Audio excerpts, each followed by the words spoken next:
మాధురి గారు మీరు ఎప్పుడైనా మీ ఎంగేజ్ లో ప్రేమలో పడ్డారా? ఇలా కావాలి అని ఎప్పుడైనా అనిపించిందా మీకు? ఎంగేజ్ లో అంటే ఎప్పుడు డిగ్రీలో ఫస్ట్ ఇయర్ లో ఎప్పుడో ఒకసారి లవ్ చేశాను, తర్వాత చూసారా అబ్బా ఎంత open mind. He knows everything. I told him everything about me. He knows everything. ఎప్పుడు డిగ్రీ ఇంటర్మీడియట్ సెకండ్ ఇయర్ వరకు నేను శ్రీ చైతన్య చదివాను, గర్ల్స్ క్యాంపసే. డిగ్రీ ఫస్ట్ ఇయర్ లో బయోటెక్నాలజీ నేను first year. Degree first year లో ఒక అబ్బాయికి లవ్ చేశాను, ఆ అబ్బాయి కూడా లవ్ చేశాడు. ఇంట్లో ఇంటర్ కాస్ట్ వల్ల ఒప్పుకోలేదు. ఆ అబ్బాయి వేరే కమ్యూనిటీ, నేను వేరే కమ్యూనిటీ. ఆ అబ్బాయి వచ్చి ఇంటికి వచ్చి మాట్లాడడం కూడా జరిగింది. ఫాదర్ ఒప్పుకోలేదు. ఒప్పుకోకుండా నాకు మ్యారేజ్ చేశారు ఇంట్లో. అప్పట్లోనే బలవంతంగా నాకు పెళ్లి చేశారు. చేసిన తర్వాత కొంచెం అలా డిస్టర్బెన్సెస్ మా ఇద్దరి మధ్యలో, హస్బెండ్ మధ్యలో, మా మధ్యలో ముందు నుంచి ఉంది, అలా పెరిగాయి. వాని వల్ల ఇంకాస్త డిస్టర్బెన్సెస్ పెరిగి తర్వాత లాస్ట్ మా రిజార్ట్ శ్రీనివాస్ గారు అయ్యారు. అంటే చాలా మంది మహిళల్లో ఇలాంటి సంఘర్షణ ఉంటది మాధురి గారు. ఎందుకు మిమ్మల్ని చాలా మంది విమెన్ కావచ్చు, సొసైటీ కూడా మిమ్మల్ని అప్రిషియేట్ చేస్తుంది. ఎందుకు అంటే వాళ్ళ జీవితాల్లో వాళ్ళు చేయలేనివి చాలా మీరు చేసి చూపించారు. మీరు ఎంత అసలు ఆయన పక్కన కూర్చోబెట్టుకొని మీ లవ్ స్టోరీ గురించి చెప్పారు. ఇప్పుడు మళ్ళీ నేను ప్రేమలో పడ్డాను ఈయనతో అని చెప్పారు కదా. అసలు అంటే ఉమెన్ సంఘర్షణకి గురై భర్తతో ఇబ్బందులు పడుతూ ఆత్మహత్యలు చేసుకుంటూ, మొన్న ఎవరో ఒక అమ్మాయిని చూశాను పాపం, డాక్టర్ అమ్మాయి లవ్ మ్యారేజ్ చేసుకుందంట పాపం. ఒక వీడియో పెట్టింది, ఎంత బాధ అనిపించింది అంటే, ఎందుకు అంత బాధపడాలి, నువ్వు బయటకు వచ్చేసే, నీకు నీ చేతిలో చదువు ఉందిగా, నువ్వు హ్యాపీగా బతకచ్చు కదా. బయటకు వచ్చి అంత ఏడుస్తూ అంత చచ్చిపోతూ నువ్వు అక్కడ ఎందుకు బ్రతకాలి? సొసైటీ కోసం నువ్వెందుకు బాధపడాలి? సొసైటీ నీకేమైనా పెంచుద్దా? నువ్వు చచ్చిపోతే నీకేమైనా వచ్చి ఆపుద్దా? హ్యాపీగా వచ్చి బ్రతుకు. సో మనం ఏదో ప్రాబ్లమ్స్ ఉన్నాయని ఇరుక్కుంటూ మరి ఎంత పాసిబిలిటీ అంటే అంతవరకు సాల్వ్ చేసుకోవడానికి ట్రై చేయాలి. మనం ఒక వైఫ్ అండ్ హస్బెండ్ మధ్య మనస్పర్ధలు వస్తే సాల్వ్ చేసుకోవడానికి మాక్సిమం ట్రై చేయండి. కుదరలేదు, మనం అక్కడ సస్టైన్ అవ్వలేము, ఇంకా చావే శరణ్యం అయినప్పుడు ఖచ్చితంగా బయటకు వచ్చి మీ బతుకు మీరు బతకండి. అంతేగాని మీ లైఫ్ని ఎవరి కోసం నాశనం చేసుకోకండి. ఇది మీ లైఫ్, దేవుడు మీకు ఇచ్చిన లైఫ్. మీ లైఫ్ అనవసరంగా స్పాయిల్ చేసుకోకండి. శ్రీనివాస్ గారు మీరు చెప్పండి, మీకేమైనా ప్రేమ కథలు ఉన్నాయా? ఒకటి రెండు కాదు, ఒక 100 కథలు ఉంటాయి. గొడవ పెట్టాలి. మరి ఆవిడ అలా చెప్పినందుకు మీరు కూడా చెప్పాల్సిందే ఖచ్చితంగా. ఎందుకంటే అంత ప్లెయిన్ గా ఉన్నారు, అంత తెల్ల కాగితం. అసలు ఎంతో మంది పరిచయం ఉంటారు, వస్తుంటారు, వెళ్తుంటారు, కానీ నేను ప్రేమను చూశాను మాధురి. శ్రీనివాస్ గారు నేను అతన్ని మొత్తం హిస్టరీ అంతా బయోపిక్ కూడా రాద్దాం అన్నంత నేను రీసెర్చ్ చేశాను. అతను లైఫ్ లో కాలేజ్ డేస్ నుంచి చిన్నప్పటి నుంచి మొత్తం అంతా రీసెర్చ్ చేస్తే శ్రీనివాస్ గారు ఎప్పుడు ఎవరిని లవ్ చేయలేదు. ఏంటండి మీకు ఆయన అంటే? అసలు బయోపిక్ రాస్తారంట. యాక్చువల్లీ మూవీ కూడా తీద్దామని చాలా మంది వస్తున్నారు. శ్రీనివాస్ గారి స్టోరీ చిన్నప్పటి నుంచి ఇప్పటి వరకు, ఈవెన్ మా లవ్ స్టోరీతో కలిపి తీద్దామని చాలా మంది మాకు కన్సల్ట్ అవుతున్నారు. ఈ బిజినెస్ లో పడి కొంచెం గ్యాప్ ఇచ్చాం. మంచి మంచి స్టోరీస్ ఉన్నాయి. అతని లైఫ్ లో ఎప్పుడు ఎవరిని లవ్ చేయలేదు. అతను ఫస్ట్ అండ్ లాస్ట్ నన్నే లవ్ చేసి ఉంటారు. అసలు మాధురి గారు అయితే పెద్ద స్కెచ్ తోనే హైదరాబాద్ తెలంగాణకు వస్తున్నట్టుగా కనిపిస్తుంది. ఎందుకంటే ఆవిడ ఒక మంచి డాన్సరు, యాక్టింగ్ స్కిల్స్ కూడా ఉన్నాయి. ఆల్రెడీ సినిమాకి ప్రొడ్యూసర్ గా వర్క్ చేశారు. డైరెక్షన్ ఛాన్స్ ఉంది ఆవిడకి, యాక్టింగ్ ఛాన్స్. ఏదైనా మీకు డైరెక్షన్ నాకు రాదు లేదా? శ్రీనివాస్ గారికి ఇంట్రెస్ట్ ఉండేది, మూవీస్ లో యాక్ట్ చేయాలని ఇంట్రెస్ట్ ఉండేది. నాకు జగన్మోహన్ రెడ్డి గారంటే అభిమానం. అతనంటే ఒక ఇది దైవ సమానులు నాకు. సో అతను చేసిన పథకాలన్నీ ప్రజలకి తెలియాలనే ఆలోచనతో, ఆ పథకాలని ఎలా ప్రవేశపెట్టారు, ఎలా చేశారనే ఆలోచనతో ఒక స్టోరీ చిన్నది రెడీ చేసుకొని శ్రీనివాస్ గారిని లీడ్ రోల్ గా పెట్టి వాలంటీర్ అనే ఒక మూవీకి ప్రొడ్యూస్ చేసి ఒక మూవీ అయితే తీసాను. ప్రొడ్యూసర్ వరకే చేశాను. డైరెక్షన్ అయితే నాకు రాదు. యాక్టింగ్ మాత్రం నాకు చాలా ఇంట్రెస్ట్. మీకు సీరియల్స్ లో గానీ, సినిమాల్లో గానీ, వెబ్ సిరీస్ లో గానీ ఛాన్స్ వస్తే చేస్తారా? నాకు ఒక మంచి ఉమెన్ విలన్ రోల్ చేయాలని ఉంది నాకైతే. అంటే రియల్ లైఫ్ లోనేమో మీకు మీరు హీరోయిన్, అంతే, మళ్ళీ రియల్ లైఫ్ లోకి వచ్చేసరికి విలన్ రోల్ చేయాలని ఉంది. యాక్చువల్లీ ఈవిడ దేనికి సూట్ అవుతారండి రియల్ లైఫ్ లో మీరు చెప్పండి? మంచి మనసు ఉంది అమ్మాయి, అంతేనా? ప్రేమ, అభిమానం. మీరిద్దరు కూడా సొసైటీ కోసం, పెద్దల కోసం పెళ్లి చేసుకున్నట్టున్నారు, పిల్లల్ని కూడా కన్నారు. కానీ మీ జీవితాల్లో ఏదో వెళుతుంది. ఆ టైం ప్రేమ, ఆ ప్రేమ కరువైంది. ఆ ప్రేమ మా ఇద్దరి మధ్యలో ఇప్పుడు చిగురించి అది గత జన్మ. అంతే, నేను అదే నమ్ముతాను. కర్మ సిద్ధాంతంలో నేను అదే నమ్ముతాను. ఎక్కడో గత జన్మలో ఆగింది, ఆ బ్రేక్ ఇప్పుడు అది కంటిన్యూ అవుతుంది. అన్ని లవ్ స్టోరీస్ ఫిక్షన్ నుంచి వస్తాయేమో, మా love stories real. So fiction వేరు, రియల్ వేరు, మాది రియల్. ఏం నచ్చుతుంది మీకు ఈ వీడియోలో? ఫెయిర్నెస్, స్పష్టంగా, క్లారిటీగా, ట్రాన్స్పరెంట్గా ఉంటుంది. నా పట్ల చాలా ప్రేమ చూపెడుతుంది కదా. అసలు ఇంత ప్రేమని భరించడం కష్టం కదా. ఇంత ధైర్యం అయింది. నేను పొరపాటున ఒక మాట అంటే ఇమీడియట్ గా ఎలా రియాక్ట్ అవుతుందో తెలియదు. అందుకే నేను చాలా జాగ్రత్తగా ఏమన్నా అంటే అంటే ఒక క్షణం అతను నాతో మాట్లాడకపోయినా నేను ఉండలేను అనమాట. ఒక క్షణం ఆ గ్యాప్ కూడా నేను తీసుకోలేను. ఏంటి శ్రీనివాస్ గారు ఏం చేశారు మీరు అసలు?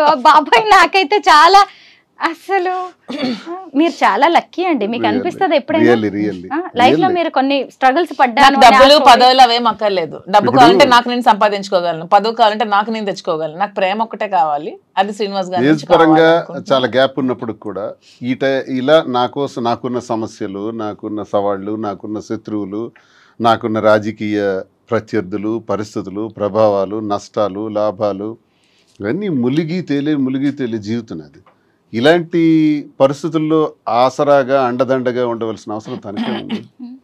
ఇది ప్రేమ కాకపోతే, గత జన్మ సుకృతం కాకపోతే ఎందుకుంటుంది? నాది త్యాగం కాదు, తనదే త్యాగం. నిజంగా నా కోసం నిలబడి ఇన్ని చేస్తున్నప్పుడు ఏ మనిషి అయినా ఇంకెంతకన్నా ఏం కోరుకుంటాం? జీవితంలో పుట్టినాక ప్రేమనే కదా కోరుకుంటాం. అది తల్లి ప్రేమ, తండ్రి ప్రేమ, అక్క చెల్లెళ్ళు, అన్నదమ్ముళ్ళు, స్నేహితులు, ఆఖరికి ఇలా ప్రేమ, ఒక ఆడమగకి మధ్య ఉండేటువంటి ప్రేమ. ఈ ప్రేమతత్వం మనల్ని ఇలా మార్చుతుంది. నిజంగా. అంటే మాధురి గారు, మీకు మీ లైఫ్లో ఒక అసంతృప్తి, ఒక వాక్యూమ్ అనేది ఉండొచ్చు. ఒకవేళ అందరు ఆడవాళ్ళలాగే నచ్చకపోతే విడాకులు తీసుకొని వేరే జీవితాన్ని ప్రారంభించే అవకాశం కూడా మీకుంది. అయినా సరే ఎందుకు దువ్వాడ గారే? ఎందుకంటే మీ చుట్టూ కూడా ఎంతో మంది మగాళ్ళు ఉండొచ్చు, ఎంతో అట్రాక్ట్ చేసే అవకాశాలు కూడా మీకు ఉండొచ్చు. అయినా సరే ఎందుకు ఈయనే నచ్చారు మీకు? పైగా ఇద్దరు పిల్లలు పెద్దవాళ్ళు అయ్యారు, వాళ్ళ ఇంట్లో ఉన్న ఇష్యూస్ ఇవన్నీ మీకు తెలుసు. అయినా సరే ఇంత ఏజ్ గ్యాప్ అన్నట్టు ఇది నిజంగా గత జన్మ బంధమేమో అని నాకు మిగిలిపోయిన, గత జన్మలో మేము మిగిలిపోయిన ప్రేమికులమేమో అని నాకు అనిపిస్తుంది. ఇంతమంది ఉంటే అతనే ఎందుకు నాకు కనెక్ట్ అయ్యారు, ఇంతమంది అమ్మాయిలు ఉంటే నేనే ఎందుకు శ్రీనివాస్ గారికి కనెక్ట్ అయ్యాను, మా ఇద్దరి మధ్యలోనే ఎందుకు ఇలా రిలేషన్షిప్ డెవలప్ అయింది, ఏదో గత జన్మలో మిగిలిపోయిన బంధం ఏమో నాకు కూడా అనిపిస్తుంది. శ్రీనివాస్ గారిలో అంటే కొన్ని క్వాలిటీస్ నాకు బాగా నచ్చాయి. తను చాలా హంబుల్, హానెస్ట్, స్ట్రైట్ ఫార్వర్డ్, నీతి నిజాయితీతో ఉంటారు. లంచం ఇలాంటివి ఏవి ఎవరు ఎంత చూపించినా అవి ఏమీ లొంగరు. సో ఇవన్నీ కూడా అతను ఉన్న బెస్ట్ క్వాలిటీస్, చాలా రేర్గా ఉండే qualities. Like diamond, Kohinoor diamond లాగా ఎంతో ఎంతో రేర్ పీస్ లాగా, ఒక రేర్ యాంటిక్ పీస్ అనమాట దువ్వాడ శ్రీనివాస్ గారు. ఈ రోజుకి ఇలా చూసినా గానీ ఈ వీడియో కోసం వెనకబడే వాళ్ళు చాలా మంది ఉండొచ్చు కూడా. అంటే ఆవిడకున్న క్యారెక్టర్ అలాంటిది, ఆవిడకున్న క్వాలిటీస్ అలాంటివి. అయినా సరే అసలు మీకోసమే ఆవిడ అలా స్టాండ్ అయిపోయి ఉండడం, ఇంత పిచ్చిగా ప్రేమించడం మీకు ఎప్పుడైనా ఆశ్చర్యంగా అనిపిస్తుందా కదా? ఇదే నేను అదే అనుకుంటాను. నా జీవితం ఎప్పుడు ఆ ఈర్ష్య, అసూయ, ద్వేషం, ఆధిపత్యాల మధ్య నడిచింది మా ఇంట్లో. ఇలాగే వెళ్ళిపోతానేమో. నేను కొన్నిసార్లు అనుకున్నాను, ఏంటబ్బా ఈ కుటుంబ జీవితం నాకు ఇలా ఉంది. పిల్లల కోసం బాధ్యత వహిస్తూ చాలా ఓర్పు సహనంతో ఉన్నాను. ఇలాగే రహస్యంగా వెళ్ళిపోవాలి. కొంత జీవితం అయిన తర్వాత నేను ఏమనుకునేవాడిని అంటే ఎక్కడికైనా ఆశ్రమానికి వెళ్ళిపోదాం అనుకునేవాడిని. లేదు, ఎక్కడైనా ఒక 5 ఎకరాల ల్యాండ్ తీసుకొని నీట్గా ఒక చిన్న కుటీరం వేసుకొని ప్రశాంతంగా ఒక్కడనే ఉంటాను, వ్యవసాయం చేసుకుని ఎవ్వరికీ రానివ్వను, నేను ఒక్కడిని ప్రశాంతంగా బ్రతుకుతాను, నాకు ఒక్కడిని కావాలి, ఏకాంతం కావాలా. విసిగిపోయాను అనమాట ఇంటి వ్యవహారాలకి. అలా విసిగిపోయి నాకు, లేదా ఎక్కడికైనా వెళ్ళిపోదాం దూరంగా, ఇంక అయిపోయి 60 సంవత్సరాల తర్వాత ఇంక ఇదంతా క్లోజ్ చేసేద్దాం అని అనుకున్న నాకు మళ్ళీ ఆశలు చిగురించి నాకు ఒక ప్రేమ అంటే ఏంటో నాకు కూడా అర్థమయ్యేటట్టు, తెలిసేటట్టు, అది కూడా భగవంతుడు నాకు ఇచ్చాడంటే ఆ వెంకటేశ్వర స్వామికి ఏ జన్మలో నేను ఆ స్వామిని నమ్ముతాను ఎక్కువగా. నిత్యం నేను స్వామినే ప్రార్థిస్తాను. నా ఇంటి ఇలవెల్పు స్వామి ఇచ్చిన ఇదే నాకు అని నేను భావిస్తాను. తోటి మగవాళ్ళు కూడా ఈర్ష్య పడే అంత అదృష్టం మీది కదా. అన్నిటినీ డబ్బులతో కొలవలేమో మాధురి గారు. డబ్బు కాదు ఇక్కడ, డబ్బు ఈ రోజుల్లో ఎవరు సంపాదించట్లేదమ్మా. ప్రతి ఒక్కరు డబ్బులు సంపాదించారు. ఏముంది ఇప్పుడు అలా అయితే నిజమే కదా. నిజంగా అసలు అంటే ఈవిడ అమాయకురాలు అనిపిస్తుంది ఇక్కడ చూసినప్పుడు, మీరు మాత్రం లక్కీ అనిపిస్తుంది. అలా మాట్లాడుతూనే ఉంటారు కానీ అంటే ఆవిడ ఎక్కడ లెక్కలేసుకోలేదండి నేను గమనించినంత వరకు. నిలబడాలని చూస్తుంది. ఇప్పుడు మా ఇంట్లో జరిగిన సంఘర్షణ తర్వాత ఈయనకు నేను తోడుగా ఉంటానని ఒక డెసిషన్ తీసుకున్నాను.